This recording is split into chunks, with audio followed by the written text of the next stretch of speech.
of Texas. I thank the chair. Thank you, Mr. Secretary, for appearing before the subcommittee.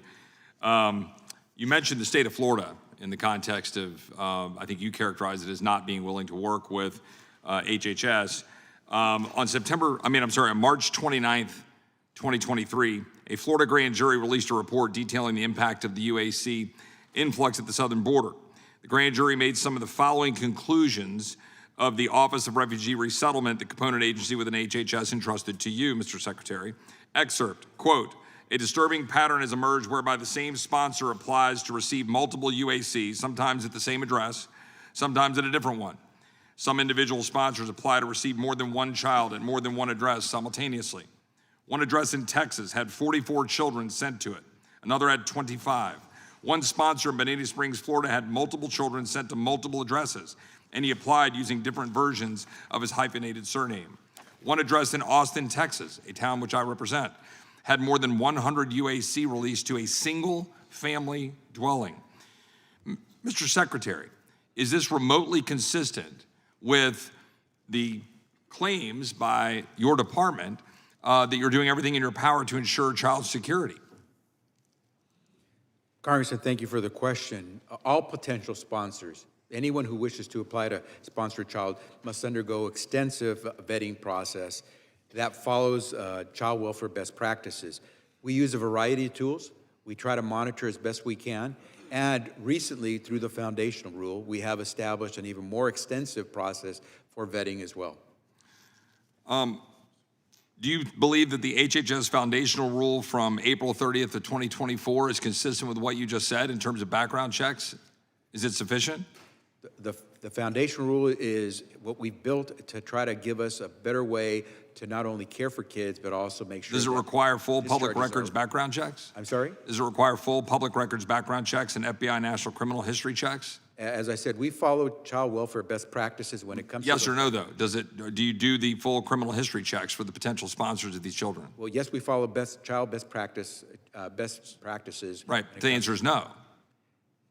It's a yes, we follow child welfare best practices. Yeah, that's not my question. My question is, do you do background checks, the full criminal records, public background checks for the FBI national criminal history? We certainly check for criminal records. We check for a sex offender in the sex offender registry. We do, again, the different things that the foundation— The rule I'm talking about says you do not. I'm sorry? The rule that we're talking about that was released on April 30th, 2024 says you do not. We do not what? That you do not carry out FBI national criminal history checks for all potential sponsors. We do background checks on every individual. Right, but that's a slippery description. What I'm saying is this rule is pretty clear in what it's saying, that you do not provide the kind of background checks, which, by the way, has created the problems. Let me move on because in the interest of time. Are you familiar with Maria Gonzalez, an 11-year-old girl who lived in Pasadena, Texas?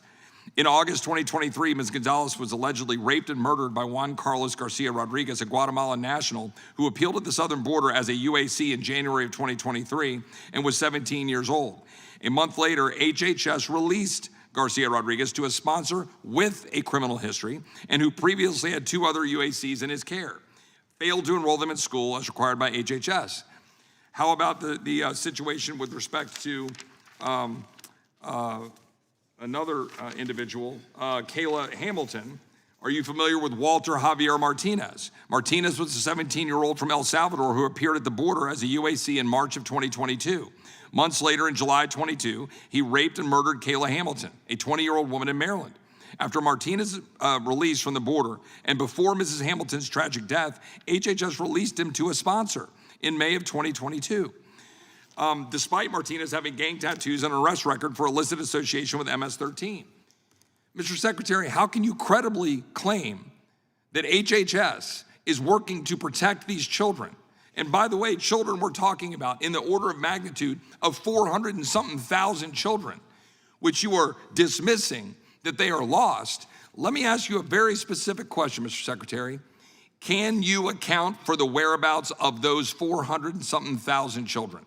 The 320,000 that were put in the report by the Inspector General, the 85,000 that we've talked about before in 2023. Do you know where all of these children are and that they are safe? Yes or no? Congressman, as I explained the process, we get these kids when they are referred to us by the Department of Homeland Security. We then provide them with care while they are in our custody. We lose custody of those kids once we find a vetted sponsor with whom they can stay. A vetted sponsor that rapes and murders the people that they're entrusted to? Because you issue a rule that doesn't even do the background check? That's what you think is appropriate care for these children? I yield back, Mr. Chairman. We do background checks. Gentleman's time has expired.